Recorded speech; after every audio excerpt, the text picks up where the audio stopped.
네, 무적코인 발굴하는 비트패스입니다. 오늘도 무적 상승에 대한 정보가 궁금하시다면 구독, 입소 부탁드리겠습니다. 추가적으로 물려 계신 종목이나 전반적인 시장 상황이 궁금하신 분들은 하단에 있는 무료 카톡방 링크를 통한 입소를 하신 이후에 질문해 주시면 답변 드리도록 하겠습니다. 오늘 가지고 온 주제는 비트코인 1억을 넘어서는지 아니면 영원에 수렴하는지 시장 상황에 따른 시황 설명 해드리도록 해보겠습니다. 일단 가장 핫한 최근 이슈로는 이 미국 대형 자산 운용사인 피델리티가 최근 고용주가 허용할 시에 직장 은퇴 저축금 일부를 비트코인에 투자할 수 있다고 밝히면서 이슈가 됐습니다. 보도에 따르면 피델리티가 직장 은퇴 저축금을 운용하는 미국인 몇백만 명이 암호화폐 거래소에 계정을 만들 필요 없이 비트코인에 직접 투자할 수 있게 될 전망이다 라고 밝혔는데, 이 펀드 형식과 같은 투자 수단이 발생된다 라고 한다면 특히 우리나라보다도 미국인들, 자국민들 입장에서 생각해 본다면 엄청난 세금을 매기는 이런 다른 투자 수단보다도 세금을 내지 않기 때문에 매우 매력적인 수단이 될 것이다. 그만큼 엄청난 수요가 증가될 것으로 전망되는 호재다라고 인지할 수 있겠습니다. 이 피델리티 운용사 같은 경우에는 직장 은퇴 저축금을 운영하는 미국 시장에서 으뜸가는 기업 중 하나다라고 설명될 수 있겠는데, 여기에 이어서 우리가 생각할 수 있는 부분이 현물 ETF 그리고 선물 ETF에 관한 이슈가 되겠습니다. 일단 현재로서는 선물 ETF만 승인되어 있는 상태고 현물 ETF도 승인이 될 예정이 전망되고 있는 시점이 되겠습니다.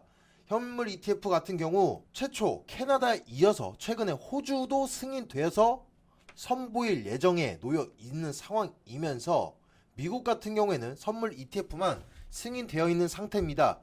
두 가지 분류해서 설명해 드려 본다면, 현물 ETF 같은 경우 투자금을 전부 투자해서 수익을 내는 구조에 놓여 있지만 선물 ETF는 증거금만 투자하고 나서 나머지 부분은 이제 국채와 같은 부수적인 투자를 통해서 수익을 낼 수 있는 구조이다. 그만큼 현물 ETF는 리스크성이 적다고 말씀드릴 수 있겠고, 선물 ETF는 그만큼 리스크가 높다라는 걸 우리는 인지할 수 있겠는데, 선물 ETF만 승인된 상황인 만큼 현물 ETF를 객관적으로 안전성을 따져봤을 때 현물 ETF를 승인하지 않을 이유가 없다 라고 설명드릴 수 있겠습니다. 최근 비트코인의 동향을 차트로 설명해 드려보면 지속적인 5천만원 선상 내외 속에서 횡보세가 짙었던 한 달이라는 시간이 다가오고 있습니다. 한 주 동안에는 하락세가 동반된 횡보장 속에 놓여 있었고, 또 다른 한 주는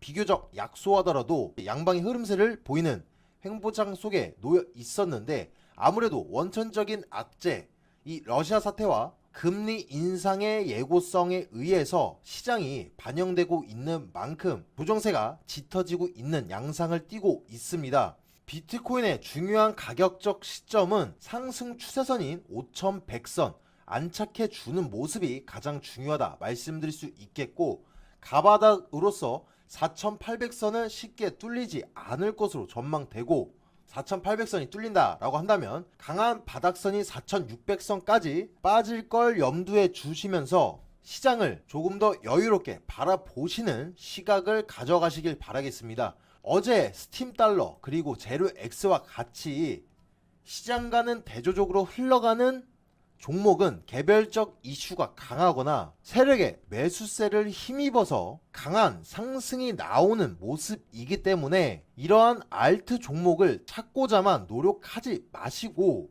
시장의 전반적인 흐름이 우상향할지를 보면서 가치성 투자 종목의 스윙적 관점 및 중장기적 관점으로 접근하시면서 분할 매수 진행하시고, 물려 계신 종목이라면 개별적으로 저점에 놓여 있는 이 분기점인 선상만 쳐다보시면서 물을 타시지 마시고 비트코인의 저항선을 확인하신 이후에 알트의 시장을 두 번째로 바라보시길 바라겠습니다. 추가적으로 물려 계신 종목의 물탈 시점이나 목표가 설정, 그리고 전반적인 시장의 상황이 궁금하신 분들은 하단에 있는 무료 카톡방 링크를 통한 입소를 하신 이후에 질문해 주시면 보는 즉시 답변 드리도록 하겠습니다.